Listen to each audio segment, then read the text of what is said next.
Hey guys, I was just about to build some custom arrows, so I thought I'd bring you along with me, show you the tools that I use, show you the software that I use, and give you some insight as to the way that I think about building custom arrows. So stay tuned. All right, guys. So the first thing that I do, I like to grab all the information from the archer or from the bow, check their draw weight, draw length, and of course, all of the bow details. And I throw that into the Pinwheel software. SFAX is what I use, and I've been using it for the past year, and I do really enjoy it. Now, after I have all that information, what I like to do is shoot for that 280 foot per second speed. And I do that because there's a few scenarios where you can't go over 300 feet per second. So if you're in a hunt only scenario, that's great. But I encourage all hunters to go out there and shoot targets. So 280 feet per second gets you in a threshold where you're safe. You're not going to go over that 300 rating. You're not going to run into some of the tuning issues I hear people have after going over that 300 mark. It's going to be a very, very reliable speed. The sight tape on my bow last year, I was shooting about 277 feet per second. I had 115 yards, 116 yards before I had any clearance issues with my fletching. So ultimately, I mean, if you're shooting beyond that, you're not even going to be watching this video anyways, I'm sure, or maybe you are. But the reality there is that there's different scenarios where you'd run a different weight arrow for sure. But for all around, I want to let you into the way that I think, the way that I build them, the way that I plan them. So first up, Pinwheel software. I'm going to throw that on the screen right now for you to have a view of, and I'll try and talk you through that one. So here we are. I'll go back to my setup here. There's a few things about the program that are a little bit off, but that's okay. So for shafts, we ended up settling on the Easton 6.5 match grade 250s, but they're not currently in the program. So I'm going to go with the Easton 6.5 matrix because there is a 250 spine option in here. And I'm going to apply that shaft. Just so happens that we are using the Boning X vanes. We can apply that, and then we're going to be using the Boning Blazer double ox standards. And we'll apply that. And as I'm applying those things, you can see items changing up here. Now, the bow that this gentleman is shooting is the 2017 rather, Hoyt USA Pro Defiant Turbo. Now, this guy is 6'3" and a big gentleman, so he's pulling full 30-inch draw at 70 pounds. Okay, now the problem here is that we're not using 6.5 matrices. We're using 6.5 match grades. So I'm just having a quick look here. I believe it was 9.9 grains per inch. Yes, so they are 9.9 grains per inch. And I can just go over here and change this to not that, but to 9.9. And it can switch everything up for me. Now, next up, for some reason in here, they've got the Boning X vanes coming in at 5.5, but they're actually 5.8 on the back of their package. And that's about what I measure. So now the wrap we're going to throw on there is 7.7 grains. Nock weight we've got established at 10.3. So this would be our standard insert that would typically ship with these arrows. However, because of this guy's draw length and draw weight, and we don't want to be at 11% FOC. He's shooting 308 feet per second with, oh, look at that, I didn't change my shaft length.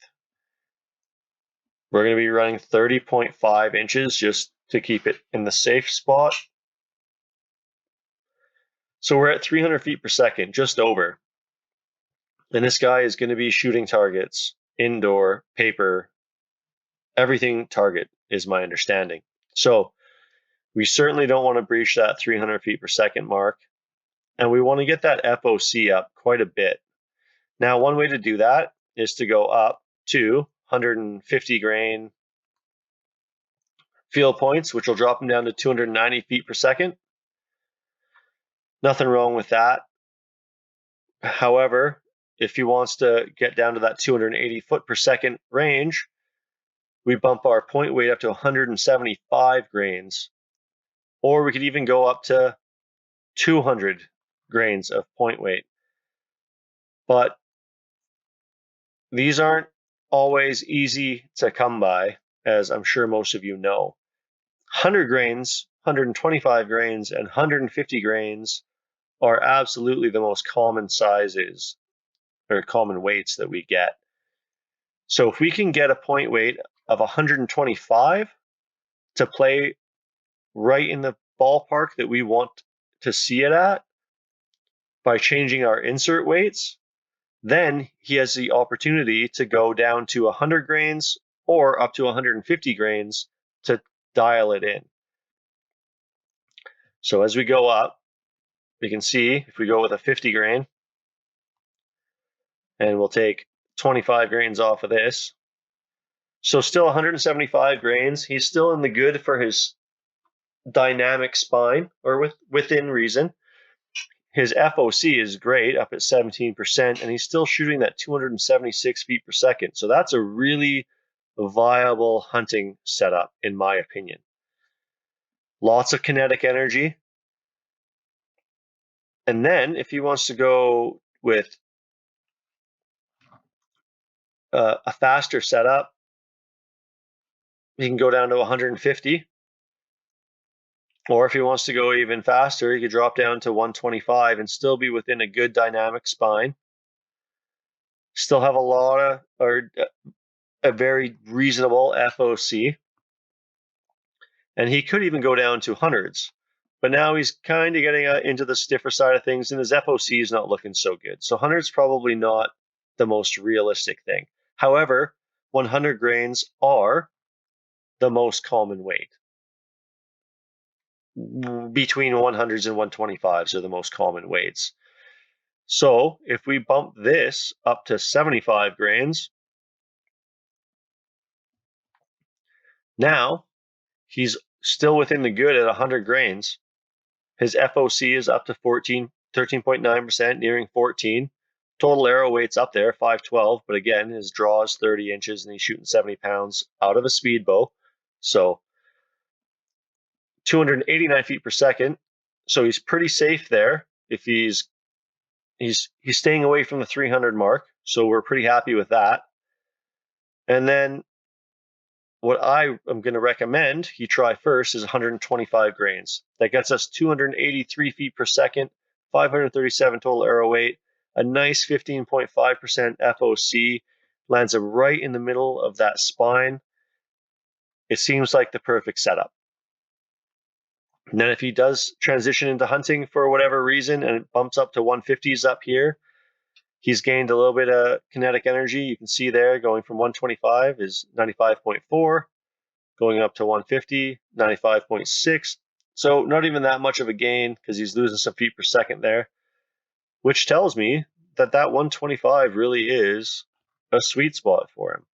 But if for some reason his bow doesn't shoot it nicely, you can get 145 or 150 grain field points, no problem.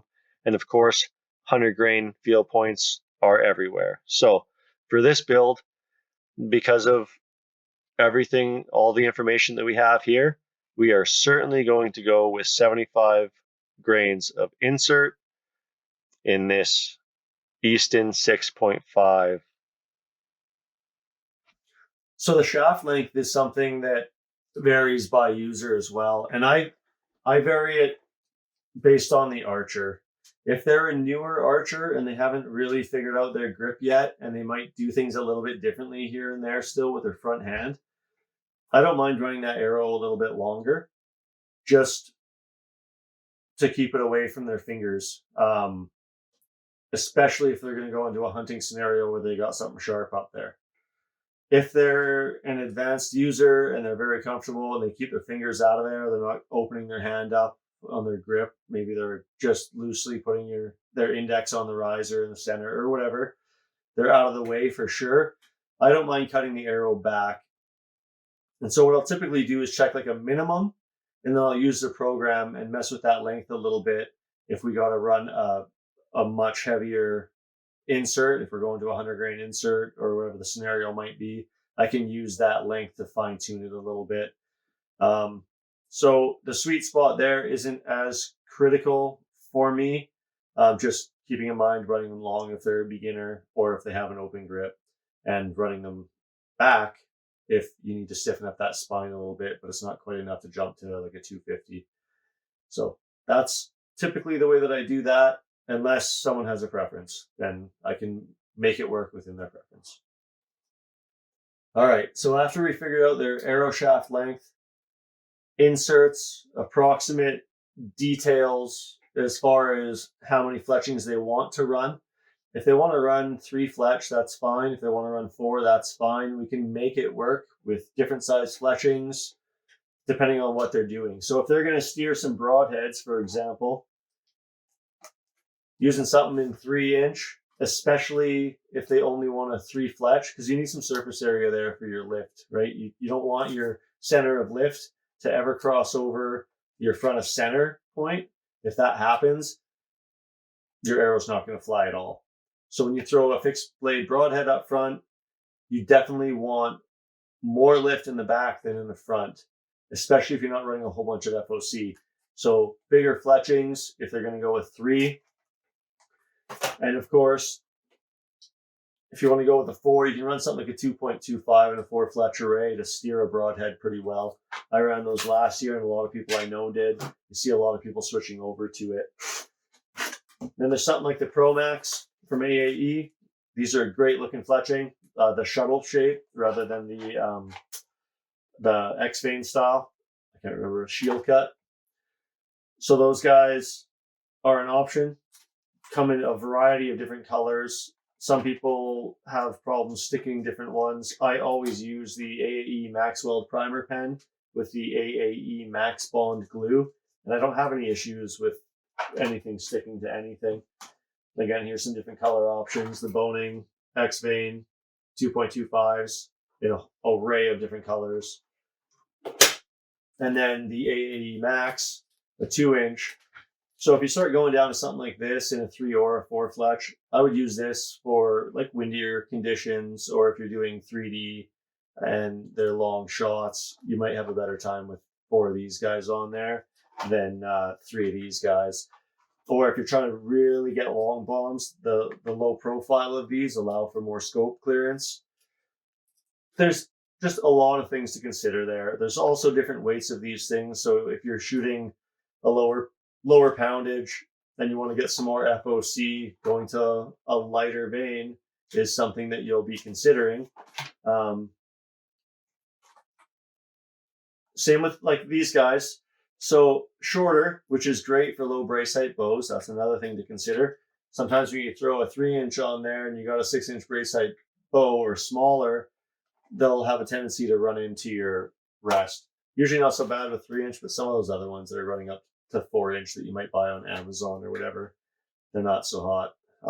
I just had that issue actually the other day. But so these guys are great. They give you a little more steering ability with the short, I think they're 2-inch.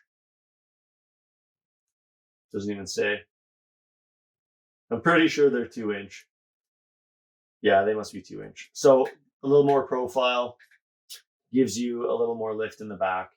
So you can run this in a 3 or 4 fletch with a broadhead potentially. But myself, I do like sticking with low profile veins. I usually end up with the Boning X veins. I like the way they look. I like the way they perform. They've been pretty quiet.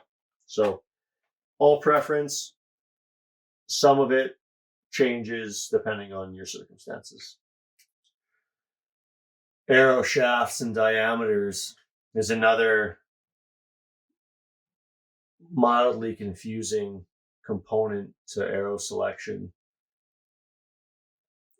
More so when you get into long range and hunting application in your 3D shoots. Going up to a target style arrow, the fatter the shaft, the more likely you are to cut the line. And if you cut the line, you get the points. So target archers might run a thicker shaft, but it's also going to be affected more by wind. So if you're indoors shooting at paper, likely you'll go with like the 23s are a real common, or 27s are a really common size. What I do typically right out of the gate, lots of people know they want to run the 5mm or the 4mm. If they've already predetermined what they want to run, then we know which way to go. If they have no idea what they want to run, price is a thing to consider, as well as overall durability. Now, if you're running a 5mm and you're running an aluminum outsert, it's going to bend and you're going to break some, even just shooting at targets. I think I went through 5 arrows last year. 2 of them damaged on targets, and every animal I shot last year cost me an arrow. And the ones that survived after I spun them, they are all bent. So not great. Not a great experience with aluminum outserts. I highly recommend staying away from them. So next step is the steel. I'm going to try them in my Axis 5mm this year. I have pretty high hopes for them. They're going to be a lot stronger. But I'm sure going with titanium is going to be probably the only option for me going forward. But I just really wanted to give the steel a try and see how that comes out. So 4mm, you're going to run into a whole new world of issues as well, such as thread type. Threads are smaller in those than they are with the standard shafts or with the 5mm. Now, you can get an outsert, but that's an outsert, so it's sticking out even further so that you can run standard broadheads, standard field point size threads, which is what I would recommend doing if you're so inclined to go down to the 4mm.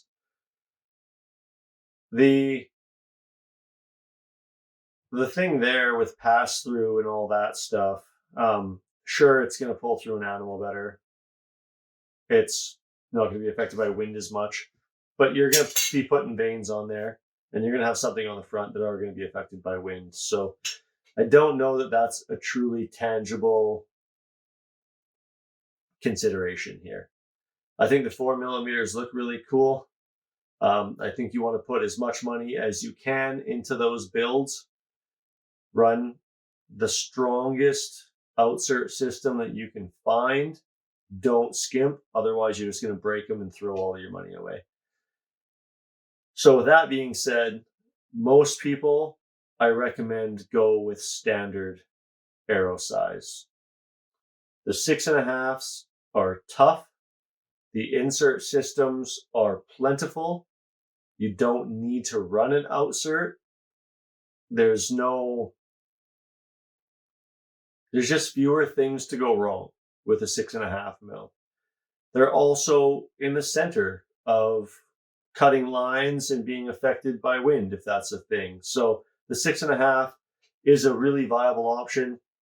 I usually run through those things with my customers. And the Easton 6.5 match grades, for the price of them, they've been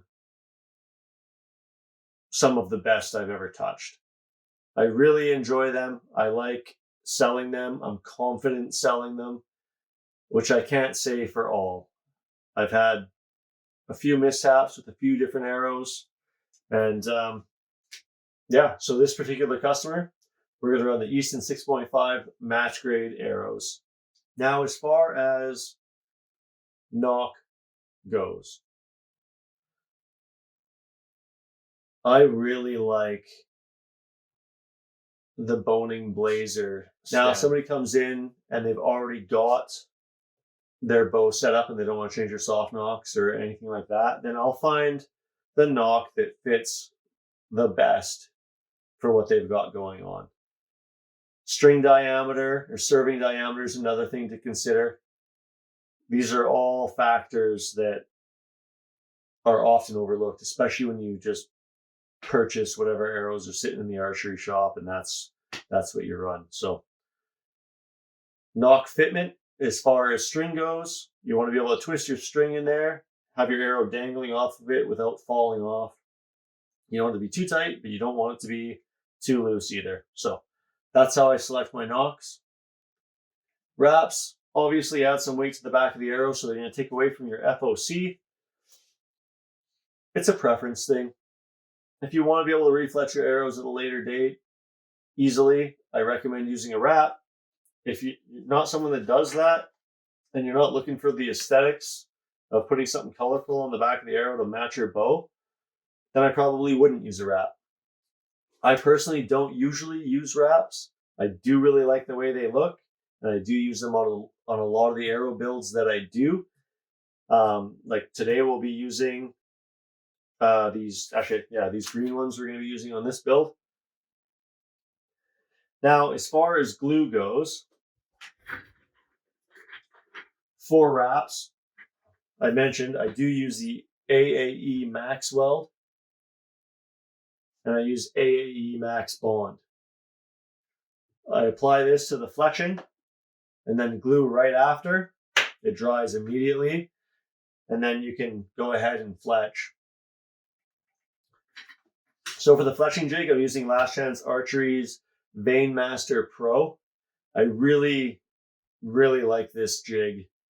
It's a little bit slower, but you have so many variations that you can perform with it.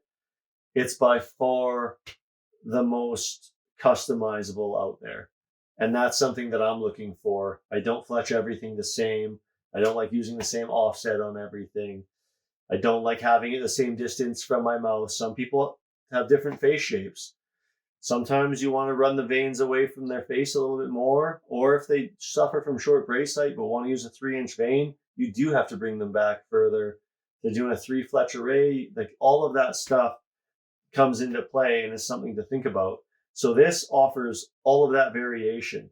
I can go from 5-degree right helical to 5-degree left helical. I can go and change the distance at which the fletching gets put on the arrow. I mean, nothing else is quite like this. So whether you're in the market for a good piece of fletching equipment, this is the one to go with. Now, the only thing I will say is it is a slower process, which is okay with me. I don't mind taking a little bit more time throwing my fletchings on.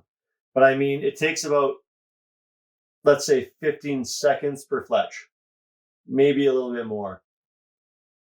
So if you're doing a few dozen arrows that day, it might get a little bit tedious.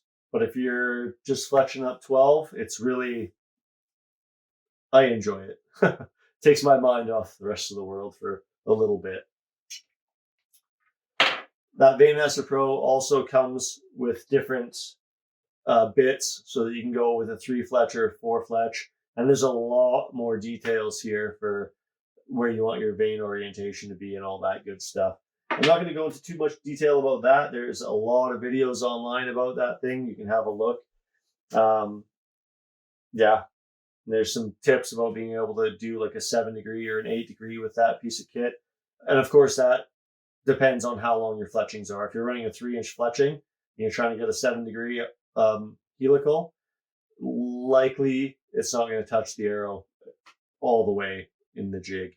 It really depends on arrow diameter as well and all that stuff.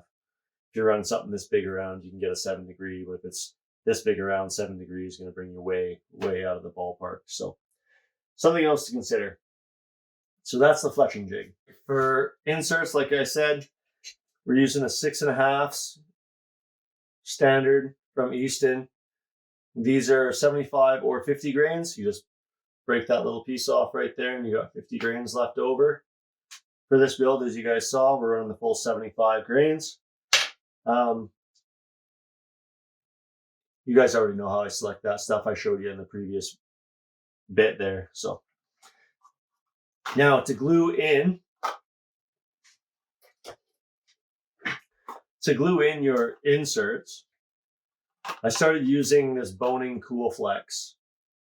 I see quite a few people using like a hot melt style. I do really enjoy using this. I like lining my broadheads up to my fletchings if I can. I like being able to pull my inserts out with ease so that I can switch them. Like on my Axis 5mm, my match grades, they're not super cheap. So when I have 7 of them that have bent tips, I like the idea that I can warm up my field point to the point where the glue melts enough that I can pull it out and I can put a different insert in that's straight. So this has been way more beneficial for me than using glue. I have had on a couple of circumstances and a couple of conditions where my inserts have continued on through a target without my arrow. Usually when a target is brand new and that weave is really tight on the face of it. Now I'm talking like bag targets, like bulldogs or whatever you might be using. I've had it where I don't know if it's the friction creating so much heat. It seems really hard to believe, but again, it's only happening to me with new targets, and it's only happened a couple of times. I think I've had 2 customers now that had the same thing happen to them. So a bit of a downfall, but then again, I've also had inserts go blowing out with glue. So is it worse? I can't say that it bonds worse. I've been shooting 150 grains all year at target, at 3D and hunting, and I've only had those 2 issues with new targets. So I'm really pleased with them myself. I think everyone that I've used it for over the last year has really been happy with it as well. But especially when you're trying to change something up front. If you change bow setup and you want to cut them down a little bit more, you can do that. If you cut them down to 31 inch, because you're pulling 31 inches of draw, and find out that 29.5 inches of draw fits you way better, now your arrows are sticking way out there, and you're losing a little bit of performance, you can pop those things out of there and cut your arrow length down and put your inserts back in. It's great. I really enjoy it. I think tinkerers like it. It's the right thing to do. So moving on from the Cool Flex. Okay, so I am using the Last Chance Archery scale. I was using a cheaper one before, but it was like accurate to the nearest 2 grains. I wanted something a little more precise, so I went with this, especially considering that I'm building arrows for people all over the place. I want them to have true numbers on it. So the other thing I have is an arrow saw. I just got a Weston, nothing too fancy. And then I use the G5 ASD flip for squaring both ends of my arrows. Okay, so the other thing I want to talk about is fletching offsets and which direction to fletch, whether it's to the right or to the left. And I think most people are probably have gathered this by now, but I like to nock, send a bare shaft out and just check my nock travel out of the bow. And then I complement that by fletching it in the same direction. So far, 90% of the time, or even better. I don't even know if I've had one clock to the right, actually, which is crazy to say. Is it though? Anyway, all the bows I've had in here that I've checked have clocked to the left. So I use the left helical on almost everything that I sell. Everything that I use personally goes to the left. My daughter's bow goes to the left. That's just how it's been. So with that in mind, we need to determine how many degrees of offset to use when we're fletching. Now, there's world-class or Olympic archers out there that run upwards of 8 degrees and have got great results with that. There's other people that talk about a parachuting effect at 100 yards. I don't know if that's because the FOC isn't enough and that line of lift in the back versus your front and center point are doing weird things. I haven't had any parachuting effects happen to me at this point in time. I do run a pretty high FOC and I run pretty heavy arrows. If I was shooting 350 grain arrows, I might run into that, but so far it hasn't really been a big deal for me. If you've had that experience, then you've already got your own idea of where you need to be with degrees, and that's absolutely, it's a very personal thing. If you watch the Ranch Fairy and the Rocket Man, they talk about frequencies at which your arrow shaft bends coming out of the bow, your archer's paradox. What you don't want is for your revolutions of arrow to match the frequency at which it's flexing coming out of the bow. Because if that happens and they match up and you're running a broadhead on the front, it's just going to take off on you in that direction. The other frequency they talk about, I believe, was 80 hertz. And to get up to 80 hertz is virtually impossible with an arrow. I think they said they were testing 15 degrees, and that's where they started hitting that 80 hertz. So the first frequency is something that you can spin through. So the faster you get through that lower frequency, the better off you are. And then the top one, we don't even have to worry about. So theoretically, you could probably run 5 degrees of offset or of helical without any issues. If you're running a longer vein, you probably won't be able to get that much helical on it. Maybe you will, but probably more likely 3 or 4 degrees. If you're running something really short and you want to get that thing spinning, that's when I start thinking about how much helical I'm applying to my arrow. So if I'm running a 2-inch or less vein, really low profile, I want to throw as much as I can get on there. If I can get 7 on there, if I'm using a standard diameter arrow and can manage to get 7 out of it, or 8, I probably would be doing that. If I'm running a blazer that has some shape to it that might do weird things if you start getting up there in the helical, then tone it down a little bit and just see how it looks. You don't want there to be a whole bunch of sound coming off your veins if you're in a hunting scenario. So keeping that in mind, your arrow builder or yourself, you'll be able to see what's going on there and make changes based on your gut instinct of it. I don't have any tangible evidence at this point in time that 7 degrees is better than 5 degrees, is better than 3 degrees, is better than 1 degrees. However, you could expect there to be more sound coming off of a vein that has a higher helical. You can expect there to be more sound off of a vein that has a higher profile. You can expect there to be less lift with less surface area. It's all pretty common sense if you just approach it that way. So I guess to dumb it down, try as much helical as you can get without distorting your veins. And that's the way that I would go. At least I would start there and play from it. And play with it from there.